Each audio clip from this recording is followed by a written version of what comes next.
Starting Game Day Pick'Em with a Saturday game that you're going to see right here on NFL Network. Going to be a good one. Broncos favored by 3 at home against the Browns. What are you seeing happening there, Cynthia? I have the Browns pulling off the upset, 24-23. Over the last 4 weeks, the Broncos defense has been among the worst at limiting yards allowed per play. So I expect Baker and the Browns to capitalize on that. All right, the game is in Pittsburgh. The Patriots favored by 3. TD, you know how good Gronk has been against the Steelers. Averages over 100 yards per game. How on earth does Pittsburgh slow him down? It's going to be tough to slow down Gronk. I mean, last week against Miami, he had a heck of a day. He's back. I mean, the Gronk smash is back. You talked about his games against the Steelers. I mean, 6 games, 664 yards, 8 touchdowns. That's going to be hard to stop Gronk. Not many people can stop Gronk when he is connecting with Tom Brady. How do the Steelers just slow him down a little bit, the whole team? Well, it's all about first down, right? So if the Steelers can capitalize on the fact that over the past 4 games, the Patriots defense has allowed over 8 yards per play on first down, that will set them up for more manageable second and therefore third downs. 8.46, that's pretty good. Yeah, that's not bad. That's pretty strong. Yeah. I will start the picks if it's okay with you guys. The Dolphins kind of shook the Hornets' nest a little bit. Patriots are fired up, and they are oh so good after losing a game in the regular season. They always win the next week. They will win here with ease. Ooh, I like it. You know that point you made about Gronk earlier? Yes. Yeah, well, the Steelers also just happen to be very bad against opposing tight ends this season. They allow a passer rating of 117. I say Gronk has a big day, and the Pats end up winning. That sounds good. It sounds fair. Right? I'm going with the Patriots in this one. Listen, when Belichick wants to run the ball, he is 51-1 when the back goes over 100 yards. I got a sneaky suspicion Sony Michel's going to have a big day. That's going to make it 52-1. We got a Georgia Bulldog in. Great. I'm just saying. The show can end now.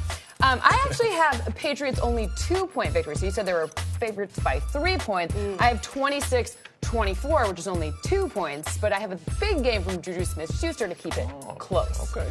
Well, that's a great segue because Juju is going to be on NFL Game Day morning on Sunday. Perhaps he will share the secret to beating the Patriots. That's 9 a.m. right here on NFL Network. Ooh, very British of you. All right, that's going to be good. This is going to be good. The oldest rivalry in the NFL is next as the Packers take on the Bears. And last time they played, well, the Bears jumped out a 20-0 lead before, of course, Aaron Rodgers leading a miracle comeback win in Lambeau like he always does.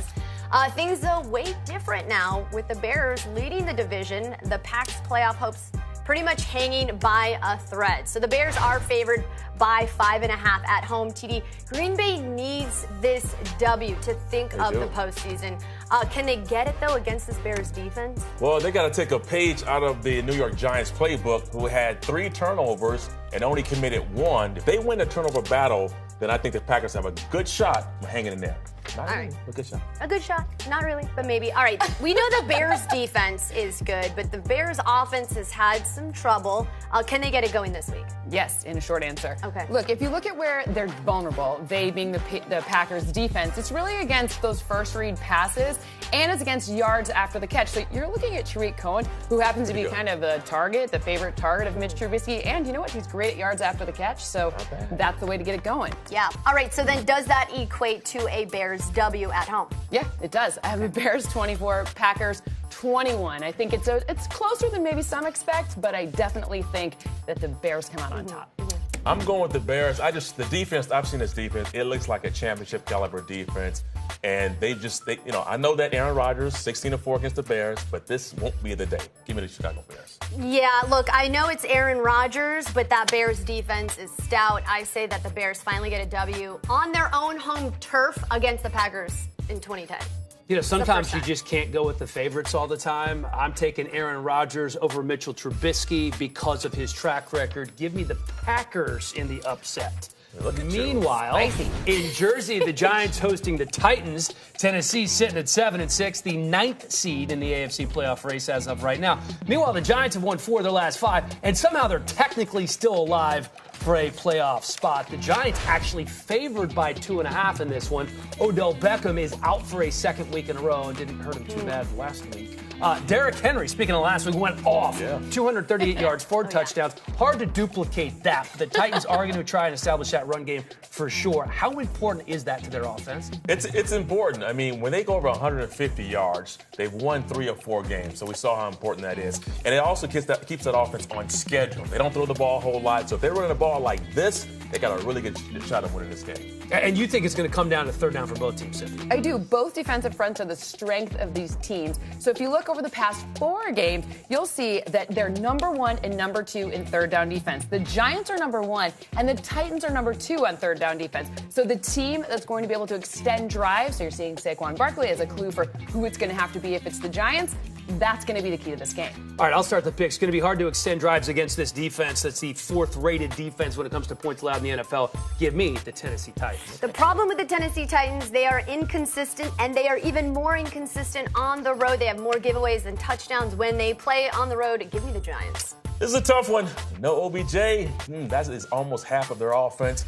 But I'm still going with the G-men. I just think they're on a roll right now. Yep. And the Titans don't put up enough points to win games. So give me the G-men. I disagree with you. I have the Titans 24, Giants 21. OBJ switched it from 24-23 to 24-21. I would feel better about this if right tackle Jack Conklin were playing, but I'm still sticking with 24-21.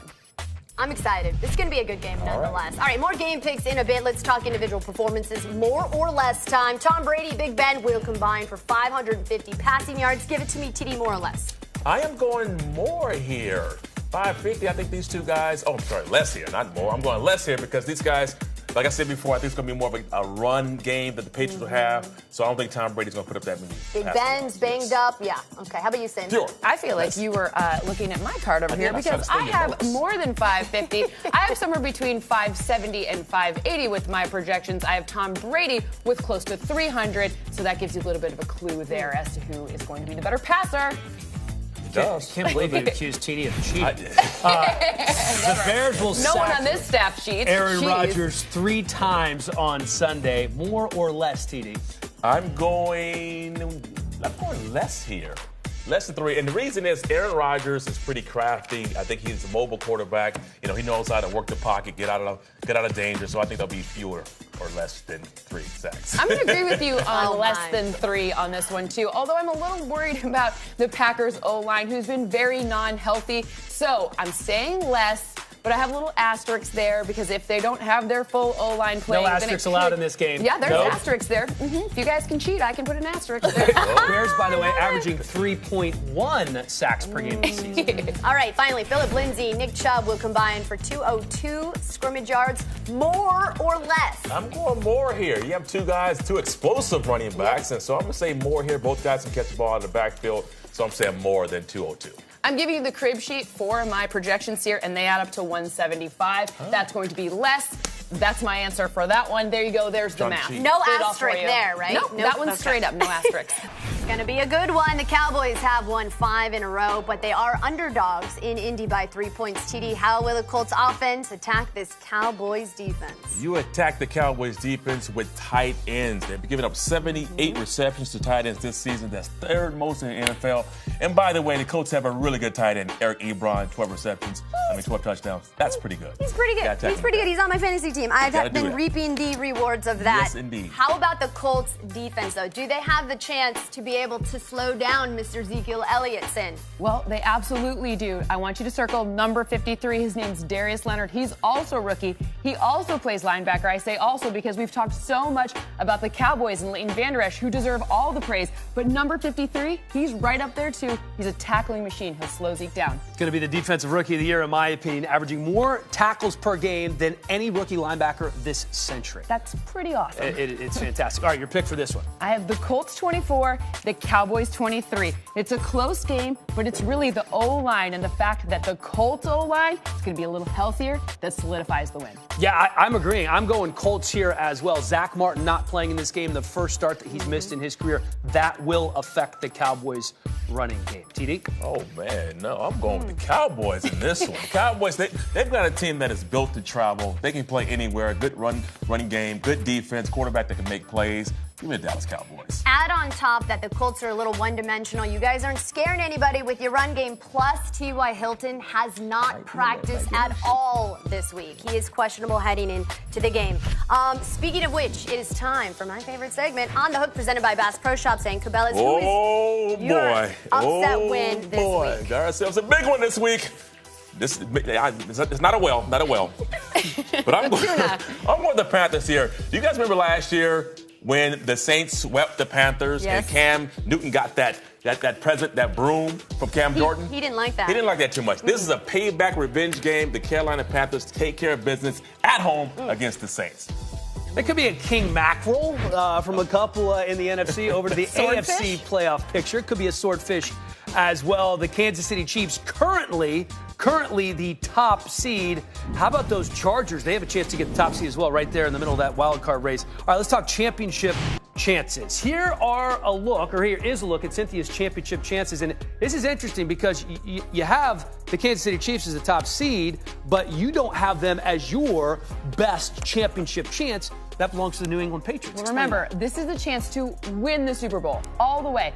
Look at the Patriots' schedule. They've got the Steelers this week, but then they play host to both the Bills and the Jets to end the season, which means they have the best chance to be the number one seed, which means they have the best chance at not only a bye, but also home field advantage. So that's why they got bumped up with Kansas City's loss. Yeah, if they can get past the Steelers, they are staring 12-4 right in the face. All right, let's look at the NFC now. You have the Saints and Rams, who have been atop the conference for much of this season. The Seahawks may have solidified or very close to solidifying a playoff berth. Yeah, I think they're going to be in. Your championship chances in the NFC look like this. Now, this is interesting because you have a huge win for the Bears now, and you're very bullish on the Bears, aren't you? Way more than the Bulls. But yes, the Bears' defensive line really makes a big difference. If you look at how you get to the Super Bowl and how you win the Super Bowl, defensive pressures are a big reason why. Plus, the Bears could be the only cold weather home team in the NFC, which would give them a big advantage against some of their other non-cold weather rivals. It's going to be interesting to see if the Bears can actually win this week against the Packers. Chances are Dave Dameshek is always winning. He has a few things to say about Week 15, and we're going to give him 60 seconds to do so. Hi and hello, football fans. Your old pal Dave Dameshek here. Week 15 is ready to roll. Patriots v Steelers, an almost entirely one-sided affair since Tom Brady showed up. However, with the Steelers desperate to win, Big Ben thrills the home crowd with 4 touchdown throws. But Brady throws 4 of his own and leaves with 1 huge victory. Gosh, dang it. Dang. America's team is red hot, but back home again in Indiana, the Colts are a horseshoe in to win. Oh, we should have some here. Okay, maybe that's a little aggressive, but they will win with an Adam Vinatieri last-second field goal, just like Jim O'Brien's last-second field goal to beat the Cowboys way back in Super Bowl V. It is good. He nailed that one. Joe Philbin's Packers are trying to scratch their way back into the playoff mix, but the Bears put an end to that by mauling Aaron Rodgers. Back on the attack. 5 sacks, 2 turnovers, and a 7-point Chicago win. Speaking of Bear maulings, Jared Goff heats back up, throwing 2 touchdowns. Rams win by 10, and the Eagles, well, they have last year's memories to keep them warm. And until next time, I hope you stay warm. Thank you for that, Dave Dameshek. All right, more Frelund game scores and quick picks. Let's start with Saints and Panthers. I have the Saints 30, Panthers 23. Look at the Saints defense over the past 4 weeks especially, and I think they take advantage of the fact that Cam Newton has been shakier and susceptible to turnovers. Yep, he's got a banged-up shoulder. Seahawks Niners. Seahawks, big win, 28-18 over the Niners. It's all about that run game. Seahawks have been doing it best in the NFL. I think they have multiple rushing touchdowns in this one. Finally, let's talk Bucks and Ravens. Ravens 29, Bucks 20. It's really about the Ravens' defense ability to capitalize on turnovers. Turnovers, something we've seen a ton of, the most in the league from the Bucks. How about some more of Cynthia's projections? She likes the Jags over the Redskins. 23-15, she says Falcons over the Cardinals, a 69.9% chance of winning for the Falcons. And the Bengals over the Raiders, although she thinks this is going to be a close one. Her projected score, 25-23. Let's go to high scoring, low scoring. We start with the Eagles and the Rams, Cynthia. Assuming we have Nick Foles, it's Rams 33-18. If you're looking for a tight end, Gerald Everett scores the touchdown in my model.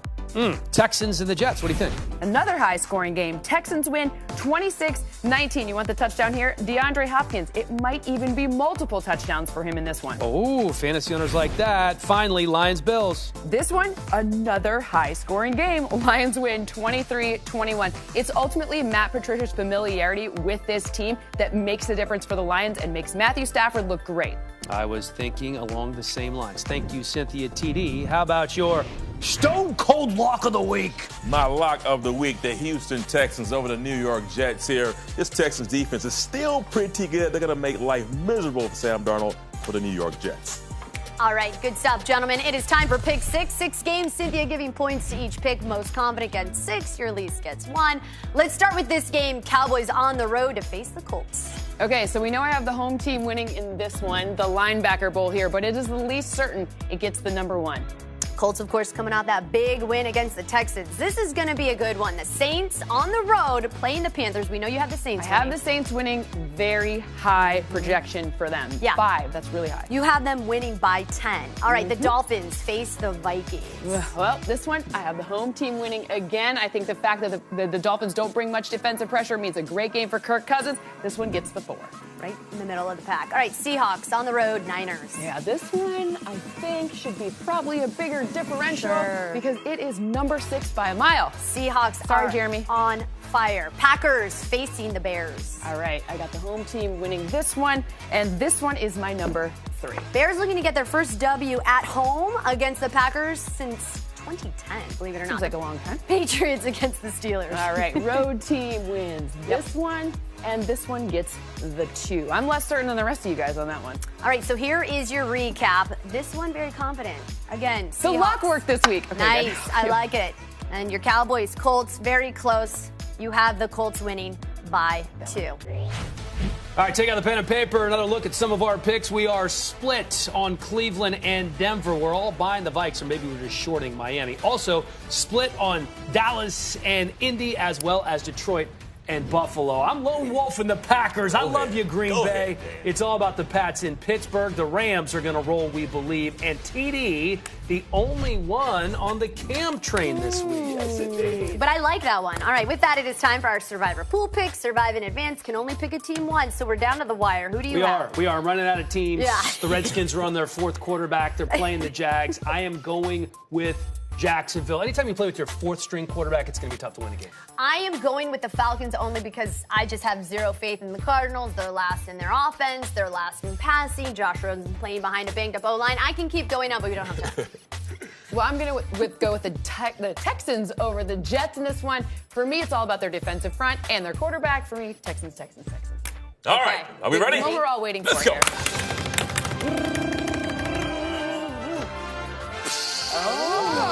Risky. Yeah, yes, Aaron, I agree with you. I'm going with these Falcons right here. Fly, bird, fly.